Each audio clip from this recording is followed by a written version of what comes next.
올 한 해 동안 하나님께서 베푸신 은혜가 아주 큽니다. 올 한 해는 우리에게 의미가 있지만 나에게 의미가 있는 그런 한 해입니다. 우리 각자에게 올 한 해는 아주 중요하게 새겨지는 그런 한 해였습니다. 2012년이 지나가고 2013년이 이제 곧 시작이 됩니다. 어릴 때는 한 살 한 살 먹는 것이 아주 새록새록 기억에 남고 또 추억도 많았는데 어느 순간부터인지 도무지 내가 몇 년의 삶의 그런 출발점에 언제 있었던가. 저 요새는 10년 단위로 이렇게 생각하는데요. 10년 전에 이때는 뭘 어땠던가. 근데 그런 생각도 해보고 하는데 사실은 시간에 어떤 그런 마디가 있겠습니까? 시간이 대나무같이 마디가 있어서 뚝뚝 이렇게 간격을 가지고 이렇게 나눌 수 있는 아마 시간은 그런 것은 아닐 겁니다. 우리 사람이 시간의 간격을 나누고 또 해와 달의 운행에 따라서 낮과 밤을 이렇게 정하는데요. 이스라엘 사람들에게는 이 시간의 마디가 사실상 성전 중심으로 그렇게 이루어졌습니다. 성전에서 예배를 드리고 또 제사를 드리는 그것 기준으로 하루가 시작되고 또 하루가 마쳐지는 그런 시간의 표가 있었습니다. 그리고 절기가 있었고요. 그러니까 절기와 제사에 따라서 이제 한 해가 시작되고 사실상 6월절이 한 해의 시작이 되는 그런 절기를 가지고 있죠. 우리도 어떻게 보면 시간의 마디를 지금 나누고 있는 그런 것입니다. 많은 철학자들이 시간의 의미나 이런 걸 놓고 논문에 쳐봤고 또 천체물리학자나 이론 물리학자나 이런 사람들이 시간을 놓고 많이 연구해 봤지만은 시간은 아무도 정확하게 답을 줄 수가 없는 그 무엇입니다. 왜냐하면 시간은 하나님이 만드신 것이고 또 시간은 우리 안에 있다기보다 우리 너머에 있는 그런 그 무엇입니다. 그래서 철학자 칸트 같은 경우는 시간이나 공간이나 이런 것은 선험적이다. 그런 말도 했습니다. 우리가 경험할 수 없는 것이다. 경험할 수 없으면서도 던져져 있다. 이제 그렇게 본 것입니다. 칸트나 이런 철학자들은 플라톤이나 아리스토텔레스나 누구나 시간의 출발이나 이런 것에 대해서는 깊이 생각하지 못했습니다. 그래서 시간은 그냥 주어져 있다거나 또 우리가 그곳에 던져져 있는 그 무엇으로만 여겼지 시간의 시작이라는 것을 생각하지 못했습니다. 그 스테반 호킹이 지은 시간의 역사라는 그 책에 봐도 최초의 시간이 어떻게 출발했을까? 물론 호킹 같은 학자들이 이제 빅뱅이니 이런 이론을 만들어 가지고 그때부터 시간이 시작되었다. 그리고 시간이 또 블랙홀이나 이런 데 들어가면 역행한다. 이런 이론도 내고 하지만은 궁극적으로 그들이 생각한 것은 시간에 대한 상대적 개념이죠. 절대 시간 개념을 생각할 수는 없습니다. 왜냐하면 뒤로 돌아가고 앞으로 간다는 개념 자체가 벌써 시간이거든요. 하나님은 시간 전에 계시거든요. 그 영혼은 시간을 사실상 전제하지 않거든요. 우리는 모든 것이 다 보면 시간 가운데 놓여져 있어요. 여러분들 영혼에 대한 묵상을 많이 우리가 하라고 하죠. 그래서 우리 교회에서도 미래의 삶을 묵상하고 자기를 부인하고 십자가를 지고 주님을 쫓는다. 이 미래의 삶이 뭐예요? 영원한 삶이잖아요. 그 영원한 삶을 묵상하라라는 것인데 사실상 영원이란 개념은 우리가 알 수 없습니다. 담을 수 없습니다. 오직 믿을 수밖에 없습니다. 영원을 믿는 유일한 길은 영원하신 하나님을 아는 길밖에 없습니다. 시간을 알아서 영원을 알아서 그래서 하나님이 영원하다라고 하는 것이 아니라 하나님을 알기 때문에 영원을 아는 겁니다. 우리는 영원을 알기 때문에 영원한 것도 알고 무한한 것도 알고 완전한 것도 알고 그래서 이것을 모아놓으면 하나님이다. 그게 아닙니다. 그런 것은 우리가 기나쁘적 사고라고 하는데요. 그런 것이 아닙니다. 하나님을 알고 비로소 우리는 영혼을 압니다. 사실 영원이라는 것은 세상 사람들이 쓰는 영원은 상대적 개념입니다. 좀 오랫동안 지속되는 것을 영원이라고 하거든요. 그러나 영원은 그런 개념이 아닙니다. 영원은 아예 시간이 없는 개념일 수도 있고 시간 너머의 개념일 수도 있고요. 최소한 시간 속의 개념은 아닙니다. 영원은. 그래서 하나님을 알아야 영원을 압니다. 하나님을 알아야 영원을 알고 영원을 알아야 평강이 있습니다. 오늘 이제 이 시간의 마디에 많은 사람들이 모여서 술도 마시고 춤도 추고 축포도 터뜨리고 또 타임스퀘어 같은 데 가가지고 이제 뉴욕이라든지 영국이라든지 이런 데서 이제 모여서 카운트다운 이제 막 카운트다운 시작하겠네요. 그래서 그런 것들이 뭐예요? 전부 영혼을 모르니까 몸부림치는 거예요. 영혼을 모르니까 시간이 흘러가는 것 이런 것을 아쉬워하기도 하고 물론 의미를 두고 헤아리는 건 좋지만은요. 우리 믿는 사람들에게는 한 해가 간다는 것이 뭘 의미할까요? 이 시간의 마디, 제가 이런 말 한번 써봤습니다만은 이 시간의 마디가 우리에게 의미하는 것이 뭘까요? 시간은 분명 우리를 만나기도 하고 시간은 분명 우리를 헤어지게도 합니다. 시간은 자녀를 낳기도 하고 시간은 자녀를 양육하기도 하고 또 그를 입학시키기도 하고 졸업시키기도 하고 시간은 간혹 결혼시키기도 하고 헤어지기도 하고 또 간혹 육신이 죽기도 하는 이 시간에 마디가 있습니다. 저도 시간의 마디 안에 살고 여러분도 시간의 마디 안에 살고 우리는 이 시간의 마디 안에서 만나서 십자가지기 교회에서 이렇게 서로 교제하고 또 떡을 떼고 또 산에도 가고 이렇게 지금 우리가 시간의 마디 안에 있습니다. 시간의 마디 안에 있기 때문에 9시에 만나야 되고 또 시간의 마디 안에 있기 때문에 대체로 3시간 후에 내려옵니다. 이런 시간이 우리는 즐거운 거예요. 왜요? 영원 안에서 파악되기 때문에. 사실 하나님을 모르면서 영혼을 묵상하는 사람은 미쳐버립니다. 하나님을 모르면서 영혼에 관심을 갖는 사람은 미쳐버려요. 아예 모르고 살면 되는데 영혼에 관심을 가지면 미쳐버립니다. 마치 철학자 니체가 결국 자기가 하나님을 거부하니까 그것을 이기지 못하고 자라투스트라라는 초인을 만들어내고 결국 그 초인도 뭐예요?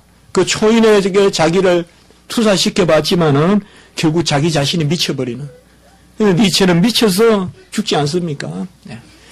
우리가 정말 이 시간의 흐름을 감사하는 것은 올 한 해가 이렇게 흘러가는 것을 감사하는 것은 영혼을 우리는 알기 때문에 그렇습니다. 이스라엘 백성에게 있어서 이 시간은 성전 안에서 시작되고 성전 안에서 저뭅니다. 시간에 이 당시의 시계는 성전의 시계입니다. 그래서 성전 중심으로 그렇게 흘러가는 것입니다. 오늘 말씀해 보면 이제 이스라엘 백성이 바벨론의 포로로 잡혀갔잖아요. 대체로 BC 605년부터 1차 포로가 잡혀가는데요. 그래서 70년 만에 이제 바사 왕 고레스 때, 바사 제1대 왕 고레스 때 70년 만에 이제 예루살렘으로 돌아옵니다. 그래서 예루살렘에서 돌아와가지고 그때 바사 왕 고레스가 조서를 내려가지고 칙령을 내려가지고 성전을 건축하라고 하거든요. 그것이 바로 제2차 성전, 우리가 소위 스룹바벨 성전이라고 하는 것입니다. 이 스룹바벨 성전을 BC 536년에 짓기 시작합니다. 그 점에서 스룹바벨 성전이 지어집니다. 그래서 BC 536년이니까 정확하게 70년입니다. 그래서 이 70년 만에 이스라엘 백성이 선지자의 예언된 대로 이제 예루살렘에 돌아와서 총독 스룹바벨과 대제사장 여호수아의 지도하에 이제 성전 건축이 다시 재개가 됩니다. 그 당시에 바사 왕 고레스가 많은 만국에 이야기해서 이 성전 건축을 도우라 하고 그렇게 했습니다. 그런데 정작 이들이 성전을 건축하려고 드니까 반대하는 사람들이 있는 거예요.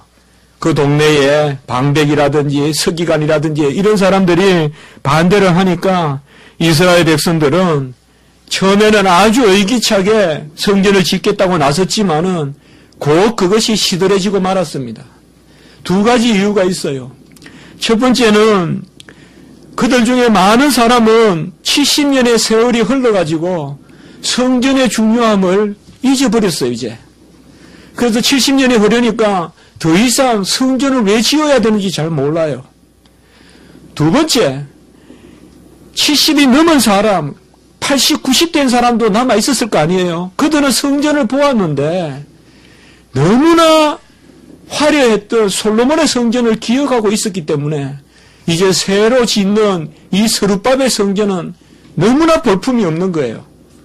처음에 솔로몬이 지었던 성전은 아주 큰 화려한 웅장한 성전인데 전부 금으로 안에 들어차 있는 그런 궁전이라고 그런 성전이라고 볼 수 있는데 이 성전은 그리하지 못했던 것입니다.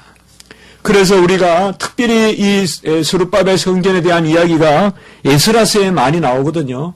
그래 에스라서에 가보면 이들이 성전을 새로 짓는 것을 보고 이전의 영광을 보았던 사람들은 대성통곡을 했고 새로 이것을 짓는 사람들은 환호성을 지르고 아주 놀라운 일이 일어났습니다. 오늘날 우리나라에도 무슨 세대 차이가 심하다 그런 말 있잖아요. 이제는 동서 갈등, 남남 갈등, 남북 갈등을 지나서 이제는 세대 갈등이란 말이 우리나라에 아주 중요한 또 이슈로 떠오르고 있지 않습니까? 세대 갈등은 무슨 거거든요. 이것이 또 이슈로 떠오르는데 이 당시에도 보면 그런 세대 갈등이 있는 거예요. 솔로몬 성전을 봤던 사람과 솔로몬 성전을 보지 못했던 사람. 솔로몬 성전을 봤던 사람은 애게게 이렇게 성전이 옛날 성전에 비해서 이게 무슨 성전이 이렇냐. 스룹밥의 성전. 크기는 더 커요. 69빈, 60큐빗이니까 훨씬 커요. 옛날에는 20, 30, 60이란 말이에요.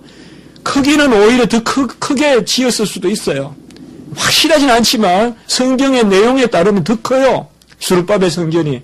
그러나 그 웅장함이나 재료나 이런 것이 도무지 옛날 성전과 가다할 수가 없어요. 그래서 어떤 주석에 제가 읽어보니까 오두막 같다. 옛날 성전에 비해서 오두막 같은 이 성전을 놓고 사람들이 이전의 영광을 본 사람은 실망하고 또 이것을 모르는 사람은 환호성을 지르지만은 간절함이 없고 이런 가운데서 누가 이것을 못하게 막으니까 방백, 르운과 서기관 심세나 이런 사람들이 그 당시에 항상 주의 일을 하면 이렇게 방해를 하는 사람이 있거든요. 그래서 그 토착 있는 그런 토착민들이 방해를 하니까 그만 이스라엘 백성들이 성전 건축을 딱 중단해버립니다. 중단해버리고 그들이 자기들 생업만 이제 이해하는 것입니다. 다시 예루살렘에 돌아오니까 예루살렘은 뭐라 그래도 바벨론보다는 부유하거든요. 그러니까 그 땅에서 좀 더 곡식을 많이 취하고 목축하면서 잘 살아보자. 이런 가운데 이들은 우리가 학개서 1장 4절에 가보면 오늘 읽지는 않았지만은 이 성전이 황폐하였거늘 너희가 이때 방백한 집에 거주하는 것이 옳으냐. 너희는 어찌 성전은 황폐했는데 너희들은 판벽한 집에 있느냐. 판벽이란 말은 벽을 갖추었다 이 말이에요. 하나님의 저는 벽이 없어가지고 그저 설건설건 그냥 오늘날로 말하면 비닐하우스 하듯이 그냥 짓다 말아놓고 어찌 너희들의 집은 이렇게 갖추어 놓고 살고 있느냐. 하나님의 이런 질책이 일어납니다. 이런 가운데서 하나님은 놀랍게 역사하시는데요. 주의 일을 행할 때는 오히려 이방인이라도 들어서 사용하십니다. 그래야 교만하지 못하게 만들어버리거든요. 너희들이 예치지 않으면 아브라함이라도 들어서 예치게 할 것이라는 그 주님의 말씀과 같이 그래서 제3대 왕 다리오가 다시금 조서를 내려요. 어떤 연유가 있었지만은 다리오가 다시 조서를 내려서 이 다리오는 자기 선대의 고레스의 조서를 확인하고 고레스의 조서를 보니까 이스라엘 백성에게 성전을 지으라고 하거든요. 그래서 다리오가 다시금 조서를 내립니다. 그럼 우리가 역사적으로 페르시아의 다리우스 왕 이라면 세계 최고 왕이잖아요. 다리우스 왕. 그래서 그 페르시아에 아주 길을 닦고 무슨 구연제니 이런 거 우리가 잘 역사적으로 아는 그런 큰 인물이잖아요. 바로 그 황제입니다. 그래서 바사의 다리오, 이 다리오 왕이 칙령을 내려가지고 세 가지를 전국에 선포하거든요. 성전 건축을 방해하면 그 집을 그냥 멸해버려라. 멸하는 정도가 어느 정도인가 하면 그 집을 무너뜨리라고 해버려요. 기둥을 뽑아서 그 기둥에 사람의 목을 매라 이렇게 했어요. 그러니까 그만큼이나 성전 건축을 방해하는 사람을 못하게 막았어요. 성전 건축을 방해하면 어느 집이든 그 집을 해파할 것이요. 그 집의 기둥을 빼서 그 사람을 목맬 것이요. 그 집은 거름더미가 되게 하라. 거름더미란 말은 오늘날로 말하면 분뇨장이에요. 분뇨장. 그야말로 가장 더러운 것을 버리는 거름더미로 삼어라. 두 번째, 이스라엘 백성이 그 새로 지은 성전에서 드릴 모든 제물을 공급하라. 그리고 세 번째, 느부갓네살 왕이 탈취해서 가져갔던 성전의 기명을 꺼내서 그들이 새로 지은 성전에서 사용하게 하라라고 이렇게 이야기합니다. 그래서 다리오 왕을 세워서 이스라엘 백성이 다시금 성전을 짓기 시작하는 그 가운데 7일, 8일 지난 날 오늘 말씀이 임한 것입니다. 학개에게 오늘 말씀이 임하였어요.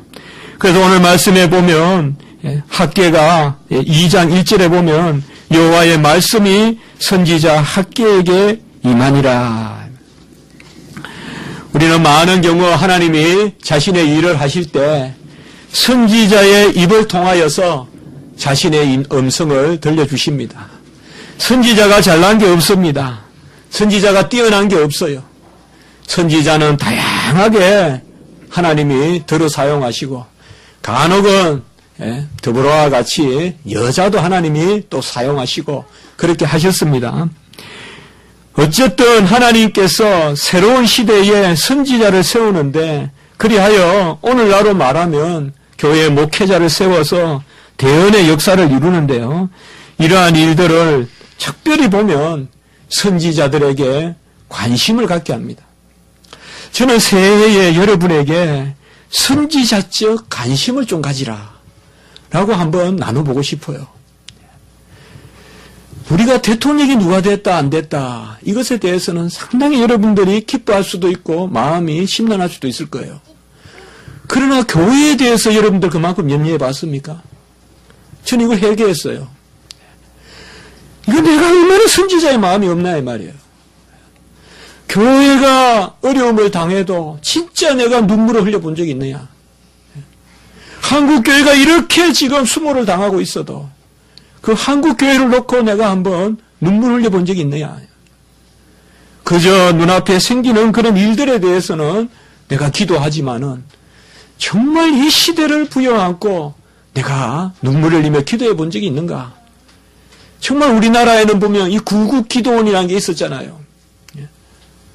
저도 신림동 거기 고시원에서 공부할 때 그때 40일 그 작전 기도하고 신학교 가겠다고 할 때 그것도 다녔던 데가 구국기도원이거든요. 그 교회 옆에 그런 2층에 기도원이 안에 있었거든요. 사실 우리의 관심이 말이에요. 저는 우리 장이 목사님이십니다. 은퇴한 목사님이신데 그런 말씀을 간혹 하세요. 총회 때문에 요새 눈물 흘리면서 기도했다. 밤새 잠이 안 와서 울면서 기도했다. 이런 말들이 왜 나에게는 그런 그 관심이 없는가. 사실 하나님이 선지자를 들었었을 때 보통 말씀을 보면요, 먼저 그들의 마음을 움직여서 하나님의 일에 대한 관심을 갖게 해요. 우리가 잘 아는 느헤미야 선지자 있죠. 그래서 제가 말씀을 한번 쭉 찾아봤어요. 느헤미야 선지자는 보면 예루살렘이 황폐하고 예루살렘 성전이 불탔다는 소식을 들었을 때 느헤미야 1장 4절에 보면 이 말을 듣고 앉아서 울고 수일 동안 슬퍼하고 앉아서 울고 수일 동안 슬퍼하고 금식하며 기도하였다.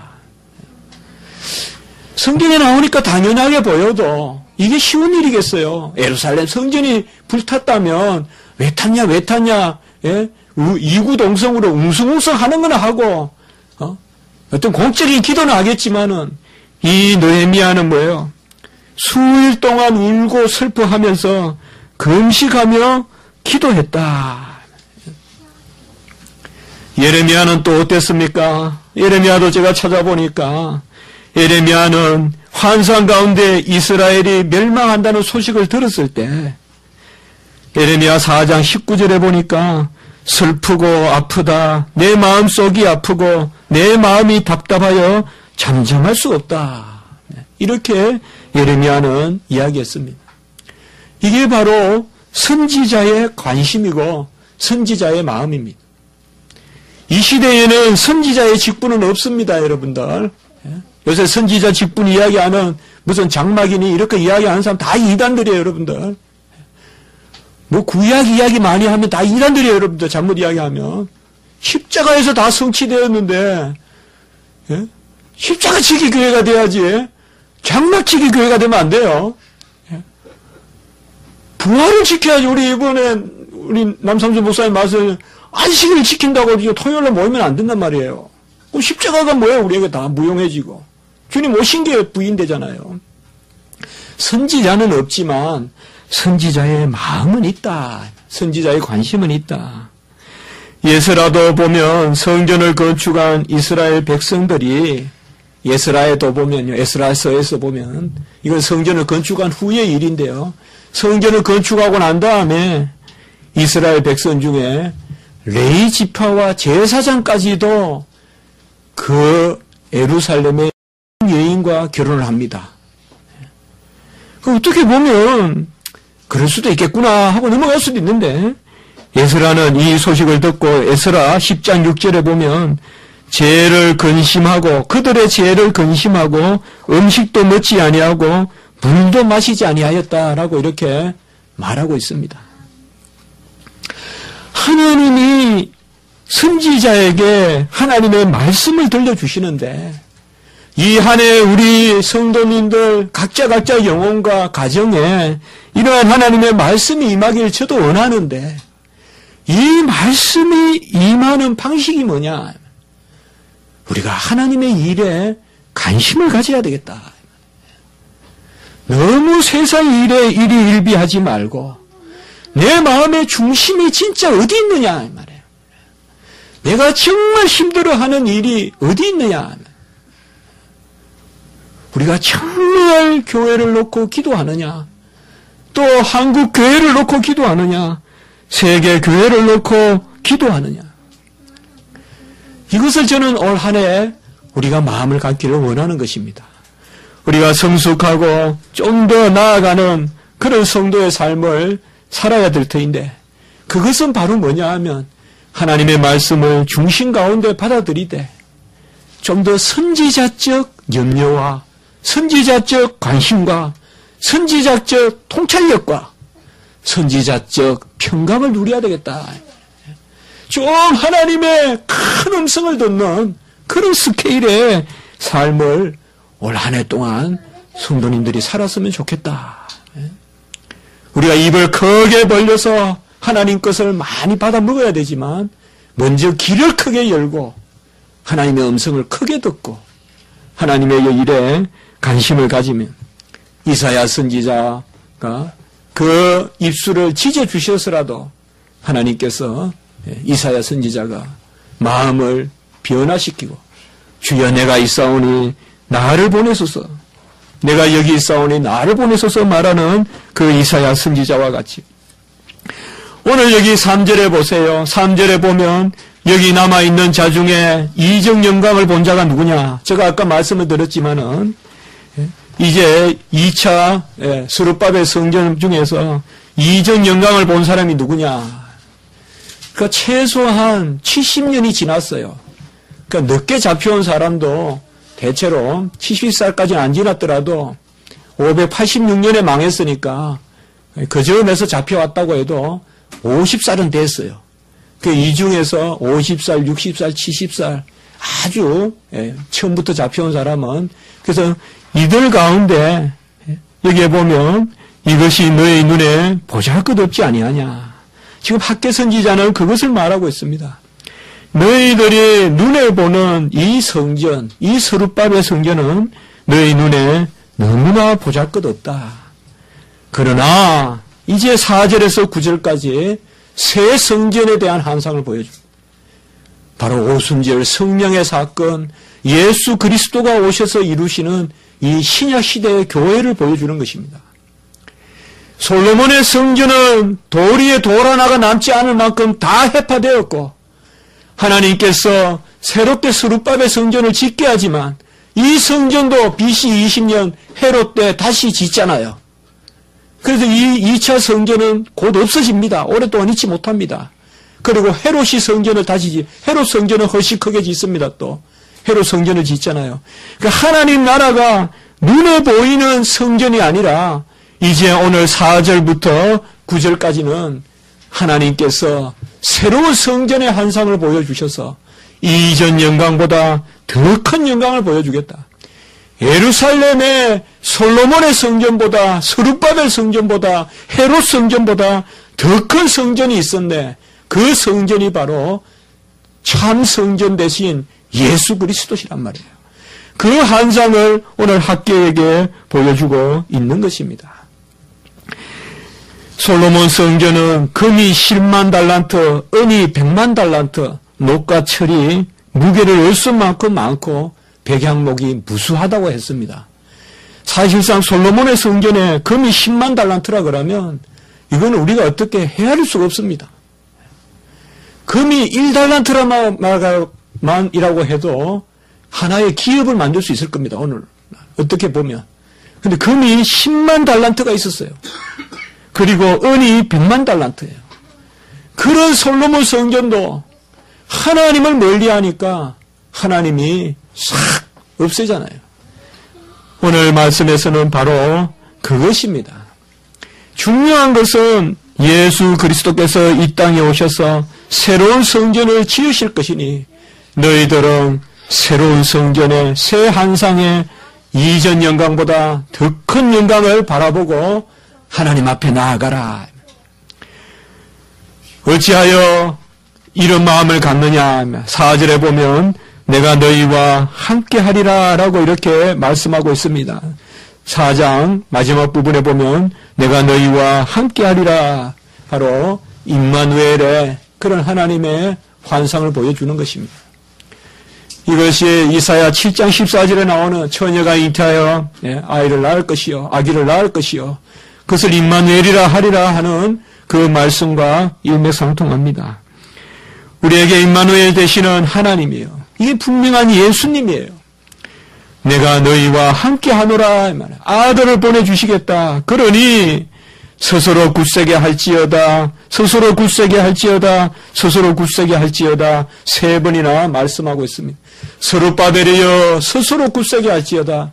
여호수아여 스스로 굳세게 할지어다. 여기 여호수아는 대제사장 여호수아입니다. 그리고 이스라엘의 모든 백성아 스스로 굳세게 할지어다. 여러분 한 해도 굳센 마음 갖기를 원합니다. 하나님 앞에 스스로 굳세게 할지어다. 어떻게 스스로 굳세게 합니까? 우리 스스로 굳세게 하란 말입니까? 아닙니다. 여기에 스스로는 뭐예요? 예수님과 함께라는 뜻이에요. 예수님과 우리가 하나이기 때문에 스스로예요. 우리가 내가 따로 있고 예수님이 따로 있지 않으니까 내가 스스로라는 말은 예수님이 하신다는 뜻이에요. 그래서 스스로 굳세게 할지어다. 스스로 굳세게 할지어다. 스스로 굳세게 할지어다. 겸손하십시오.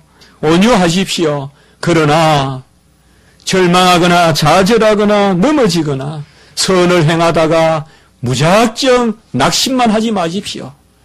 여러분, 이 한 해에 스스로 굳세게 하는 여호수아와 같은 그러한 담대함이 있기를 축복합니다. 아무리 우리가 좋은 많은 은사가 있어도 이 굳셈이 없으면 아무 일을 할 수가 없습니다. 선을 행할 수도 없고 남을 위하여 사랑할 수도 없습니다. 우리 십자가지기 교회 성도님들은 십자가를 지어야 되는데 어떻게 십자가를 지느냐? 가장 온유하고 가장 겸손하게. 누가 젠틀맨이고 누가 레디입니까? 겸손해야 돼요. 아주 겸손해야 돼요, 여러분들. 가장 겸손한 사람이 신사예요. 가장 겸손한 사람이 승리예요. 교만한 사람은 종이에요. 비천한 사람이에요. 가장 겸손하되 강함이 있어야 돼요. 온유하고 겸손하되 강함이 있어야 돼요. 담대함이 있어야 돼요. 이게 바로 뭐예요? 굳세게 할지어다. 우리가 어떻게 굳세게 합니까? 나로서는 안 돼요. 예수님께서 여호와께서 우리와 함께하기 때문에.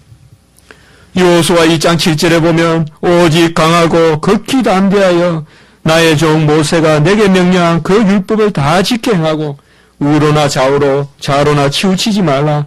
그리하여 어디로 가든지 형통하리니. 바로 여호수아에게 주신 말씀입니다. 모세가 죽고 이제 새로운 시대에 여호수아가 나왔죠. 여호수아는 그렇게 뛰어난 사람이 아니에요. 어떻게 보면 모세의 종이에요. 여호수아에게 장점이 있다면 한 가지예요. 성경에 보면요. 그가 해막을 떠나지 아니하였더라. 그 말씀이 나와요. 딱 그 말씀 하나밖에 안 나와요. 그리고 이제 가나안 정탐할 때 담대함을 보여준 것. 그 사실상 여호수아가 담대하고 여호수아의 어떤 장점은 그의 태생도 아니고 어떤 것도 아니에요, 여러분들. 여호수아의 장점은 성전에서 살았다는 거예요. 성전을 떠나지 않고 살았다는 거예요. 그리고 그 여호수아에게 이제 모세가 죽었으니까 얼마나 그 200만의 백성을 어떻게 하루아침에 이 여호수아가 이끌겠어요. 그럴 때 강하고 담대하라. 내가 너와 항상 함께 하리니. 바로 임마누엘 하나님의 어떠하심을 여호수아 1장에서 보여주거든요. 솔로몬이 성전을 지을 때도 역시 다윗이 마찬가지로 유언과 같이 그렇게 합니다. 너는 온전한 마음과 기쁜 뜻으로 상갈지어다. 상갈지어다란 말이 말씀대로 살아라는 뜻이에요. 그래서 다윗이 죽으면서 솔로몬에게 유언했던 것도 사실 아까 말씀드렸던 금 10만 달란트, 은 100만 달란트, 그거 다윗이 다 마련해 놓은 거잖아요. 다윗이 다 마련해 놓고 죽었거든요. 그러면서 솔로몬에게 말하기를 너는 상갈지어다, 상갈지어다, 그리고 힘써 행할지니라. 새로운 시대, 새로운 새해에 우리는 모세의 유언과 여호수아에게 임했던 하나님의 말씀, 너는 항상 우로나 좌로나 치우치지 아니하고 여호와의 말씀을 준행하고 내가 너와 항상 함께 한다는 여호수아 1장에 나오는 그 말씀과 다윗이 솔로몬에게 주었던 말씀, 이것을 우리가 한번 기억해 볼 필요가 있겠습니다. 하나님이 우리와 함께 하신다 이 말이에요. 오늘날 한국교회는 모세와 다윗에게 여호수아와 솔로몬이 배웠듯이 한국교회는 이전 신앙의 우리 조상들에게 배워야 됩니다. 지금 우리 동시대의 신앙인들은 더 많이 이전 신앙인들을 통하여 배워야 합니다. 그들의 열심을 배워야 되고 그들의 기도를 배워야 되고 그들의 헌신을 배워야 됩니다. 한국교회는 더욱 모이기를 힘써야 하고 더욱 말씀과 더욱 하나님 앞에 붙들리기를 힘써야 됩니다.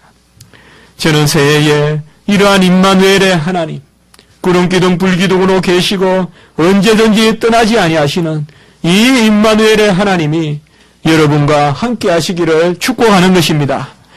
5절의 말씀에 보면 내가 너희와 언약한 말과 나의 영이 계속하여 머물지니 이 임마누엘의 영, 주의 성령, 보혜사 성령이 임했기 때문에 말씀의 영, 지혜의 영이 임하는 것입니다. 그 임마누엘 영, 지혜의 영, 능력의 영, 우리가 다 말씀을 배웠지 않습니까?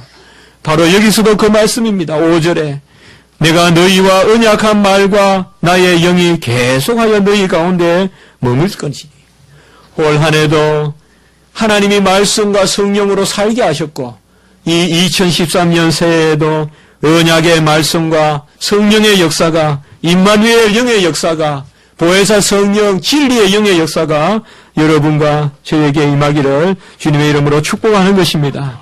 하나님이 우리를 인도하실 것입니다. 곧 우리를 붙들어 주실 것입니다. 인내하심으로 하나님께서 열매 맺게 하실 것입니다. 끝까지 참는 자가 이길 것입니다. 새해에 어떤 어려움이 있더라도 말씀과 성령의 역사를 의지해서 참으십시오. 다만 끝까지 참으십시오. 참음은 90% 참으면 참은 게 아닙니다. 95% 참아도 참은 게 아닙니다. 끝까지 참아야 참는 것입니다. 새해에 성령의 역사와 말씀의 역사가 있어서 끝까지 참으면 우리는 그것이 상당히 오래 같아도 그것이 멀리 있는 것 같아도 하나님 언제까지 참아야 됩니까? 라고 말하는 것 같아도 주님께서는 그리하지 아니하십니다. 곧 하나님께서는 우리에게 임하시는 것입니다. 조금 있으면이라고 말씀하고 있습니다. 조금 있으면 하나님께서 6절에 보세요. 같이 합시다. 조금 있으면 곧 하나님이 역사하십니다. 우리는 항상 기다릴 때는 기다림이 너무 길고 언제 하나님 오십니까? 언제 하나님 역사합니까? 하지만은 곧 조금 있으면 하나님께서 이 일을 이루십니다. 여러분, 이게 우리가 말하는 종말론적 긴장입니다. 우리는 다 종말론적 삶을 살거든요. 그것은 약속과 현세 사이의 삶을 산다는 것입니다. 현세에는 부족함이 있습니다. 현세에는 핍박이 있습니다. 현세에는 부조리한 게 있습니다. 아직까지. 그러나 종말에는 하나님이 온전케 하십니다. 그러나 이것이 오래지 않습니다. 여러분들. 하나님은 분명히 하나님의 말씀과 성령 가운데 참는 자들 앞에서 곧 조금 있으면 이 일을 이루실 것입니다. 올 한 해 여러분들께서 무슨 일을 하시든지 조금 있으면 이루신다는 그 믿음을 가지고 끝까지 참는 여러분들이 되시기를 축복합니다. 곧 이루십니다. 하나님께서. 조금 있으면 이루십니다. 조금 있으면 만국의 천지를 진동시킬 것이라고 말씀했습니다. 바울과 실라가 감옥에서 기도하니까 지축이 흔들리고 옥문이 열렸습니다. 조금 있으면 하나님이 지축을 흔드실 것입니다. 그리하여 온갖 세상의 보배가 성전으로 이를 것이고 7절에 보면 너희들 지금 이 스룹밥의 성전이 이런 게 무슨 성전이 오두막 같냐라고 실망하지 말라는 거예요. 조금 있으면 성전문이 활짝 열려서 그 성전문의 보배가 쫙 들어오는데 그 보배가 이르러 이전 영광이 이후의 영광보다 더 크리라. 이게 뭘까요? 예수 그리스도의 임재입니다. 진정한 성전, 46년 동안 지은 성전을 사흘 만에 무너뜨려서 다시 지으시는 그 예수님의 부활의 성전, 진정한 하늘 성소, 그 보좌 우편에 히브리서 6장, 7장, 8장의 그 진정한 하늘 성소, 그 예수님께서 성전문을 열고 이제 들어오신다 이 말이에요. 이것이 바로 학계 선지자를 통하여 주신 말씀입니다. 영광이 뭘까요? 영광이라는 것은 하나님만 계신 거예요. 영광은 뭐냐? 하나님으로 꽉 찬 것이 영광입니다. 여러분들 영광이란 단어는 우리 어렵게도 표현할 수 있겠지만 쉽게 말하면 꽉 찼다는 뜻이에요. 꽉 차니까 다른 것이 들어가지 않아요. 꽉 차니까 뭐예요? 올라가는 거예요. 그래서 우리가 영광을 올린다는 거예요. 그럼 뭐로 꽉 차느냐? 진정한 성전은 금이 10만 톤이 있어서, 금이 10만 킬로가 있어서, 10만 달란트가 있어서 차는 것이 아니라, 은이 100만 달란트가 있어서 성전이 차는 것이 아니라, 예수 그리스도의 영이 임하면 진정한 성전이 꽉 차고 그 성전이 영광이 충만하다 이 말이에요. 이제 그 성전이 누구냐? 바로 우리란 말이에요. 우리를 성전 삼아 주셨다 이 말이에요. 이것을 학개 선지자가 한상 가운데 보고 있는 것입니다. 올 한 해 동안 새해 가운데 저는 여러분들 가정에 이러한 영광의 충만함이 주 예수 그리스도의 영이 내 안에 있고 주 예수 그리스도의 영의 백성이 우리 가족이고 그래서 우리 가정에도 그런 영광이 충만한 그런 한 해의 삶이 있기를 주님의 이름으로 축복합니다. 모든 것을 염려하지 마시고 맡기시고 만군의 여호와 만군의 여호와 제가 어떻게 헤아렸는지 모르겠지만 오늘 여기에 9절까지 만군의 여호와란 말이 7번 나옵니다. 만군의 여호와 만군의 여호와의 말이니라 만군의 여호와의 말이니라 만군의 여호와의 말이니라. 만군이 뭡니까? 온 세계를 다스리는 통치자 그 여호와의 말이니라. 제가 세 가지 결론적으로 축복하는 말씀으로 여러분들에게 축복하는 마음으로 세 가지 같이 우리가 한번 이야기하고 설교를 마치겠습니다. 첫째로 같이 합시다. 스스로 굳세게 할지어다. 올 한 해 동안 여러분들 굳세시기 바랍니다. 정말 겸손하고 겸비하고 낮아지는 가운데서도 여호와가 함께 하시는 굳셈이 있기 바랍니다. 두 번째, 말씀과 성령의 임마누엘 같이 합시다. 말씀과 성령의 임마누엘. 이 역사가 여러분들에게 한 해 동안 있기 바랍니다. 말씀이 내 안에 항상 충만하고 성령이 떠나지 아니하고 죄 짓지 마십니다. 혹 죄를 지었으면 회개합시다. 죄를 가지고는 살지 맙시다. 세 번째 같이 합시다. 여호와께 영광. 이 세 가지가 올 한 해 동안 있기 바랍니다. 스스로 굳세게 하시고 그리고 말씀과 성령의 그 임마누엘의 역사가 있길 바라고 하나님께 영광을 올려드리는 나의 공간을 갖지 마세요. 100% 하나님 것으로 채우세요. 그게 영광입니다. 그리하여 결론적으로 같이 합니다. 진동을 기다리자. 하나님의 진동을 기다리는 하나님의 지축이 흔들리는 역사를 기다리는 그런 한 해가 있길 바라고 우리 어린 우리 에녹이와 세연이와 마리아와 은욱이와 또 가은이 우리가 가영이 전부 다 어릴 때 많이 기도하기 바라요. 알았죠? 기도하고 하나님의 이런 은혜가 있길 바랍니다.